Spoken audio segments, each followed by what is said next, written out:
What's up, everybody? This is Missy from Lansing Hoops, and today we're going to answer another question about how to be a more effective flow teacher. Last week I talked about whether or not someone should ever work or offer their services for free, and today we're going to cover the other side of that question, which is how do I get paid what I'm worth, especially when other people are out there offering their services for free. So if there's ever a question that causes people to have a lot of feelings and a lot of different opinions about how this should happen, it has to do with one of these two questions, which is, should I work for free and how do I get paid what I'm worth? And a lot of times I think a lot of the problem with these questions is that they get tied up together as if they're the same question. One, how do I get paid what I'm worth if people are working for free? And the question becomes confusing because we feel like we can't do one if the other thing is happening. And that becomes a lose-lose situation where neither person feels like they're getting their needs met. So what we're going to do is talk about how to get paid your worth, even if somebody else is willing to take less than that. So the first thing that you need to figure out when you're trying to decide what you'd like to get paid is what you think you're worth, okay? And what you think you're worth should never be based on what your opinion is of somebody in your position. The reason is that it's hard to be unbiased about how good or not good I am or you are about yourself as a performer or as an entertainer. And when we ask other performers or instructors or entertainers what we should get paid for our worth, they answer that based on their own experiences and their own feelings of what they're worth. And it never becomes a subjective thing where you're just looking at the person and what you're offering to the client. We always end up looking at that from the other side and what it means for us to get paid.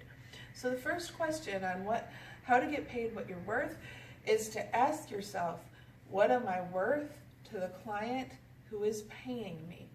Okay, so if you want to get paid several $100s for a 15-minute performance, then you need to bring several $100s worth of value to that event within a 15-minute period of time.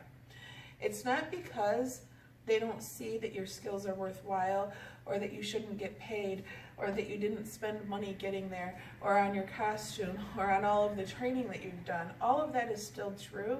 It's just that this is a business transaction, and the way that business works best is that if the person who is buying something is getting out of that transaction what they think is valuable, and the person who's providing it also thinks that it's a fair exchange.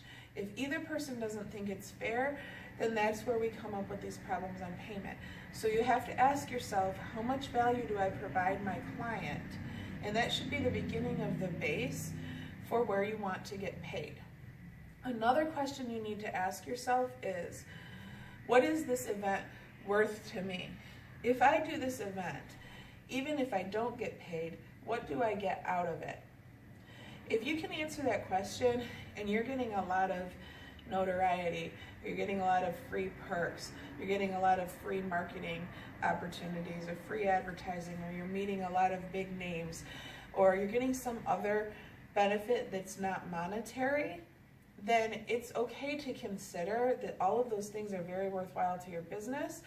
And while exchange or trades don't pay the bills, it's a value exchange. You're providing a value and they're giving a value. So you need to make sure that you understand what all of those perks bring you when you're deciding how much you need to get paid. The next thing that you need to ask yourself is, what could I do this for? Now this question is a lot different than what do I want to do it for. It's what could you do it for? And this is where you figure out your bare bones cost to getting there. This is where you figure out the cost of any tickets that you have to buy, the cost of any travel that you have to buy, the cost of your costuming, how many hours of practice you've put into this thing, and how long the event itself is actually going to take you on the day of, okay?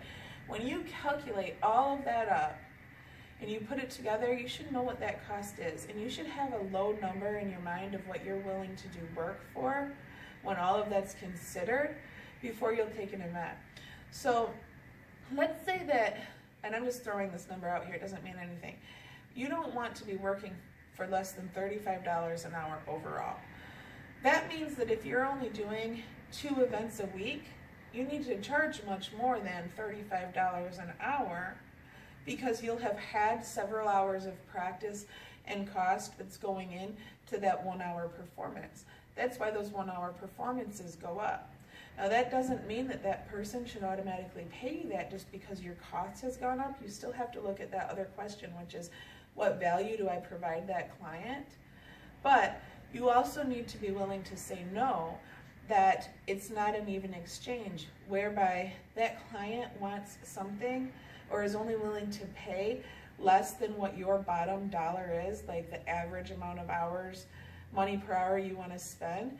If what they're willing to pay lowers out below that, then that's an opportunity that you want to say no to. But you have to be okay saying no and then letting somebody else come in and take that event at a lower rate, because there will always be someone else who's willing to come in and take that lower rate.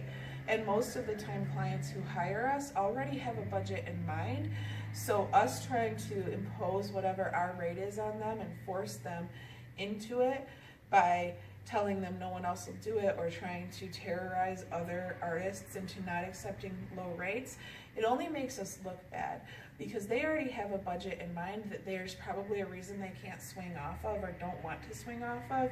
So being upset or being salty about somebody else taking that just makes us look like we're sour about it, when there's so many other higher paying events that we can focus our time on. So that's the last tip that I have today, is that when you're trying to figure out how to get paid what you're worth, instead of focusing on low dollar events that other people will take for free or for very cheap and how that might undercut you as a performer, what you want to focus on is how to get those higher dollar events into your schedule so that you're not worrying about the low dollar events that you didn't take. And that comes through marketing and through going out and being seen in your hoop, and by following the advice from last week's video, which is to sometimes do work for free, even though that's considerably lower than that average dollar per hour that you want to be making. And that's because if your schedule's not full with events where you're getting paid what you think you deserve to be paid, then you have more marketing to do in order to be known to get there. So yes, you do deserve to be paid what you're worth, but that doesn't mean that you always get to charge top dollar. Sometimes you go a little lower so that you can get a trade-off so that later you get paid more. I hope that answered your question. If you have any comments, hit me up below. Follow me or subscribe today at Lansing Hoops, and I'll see you next time.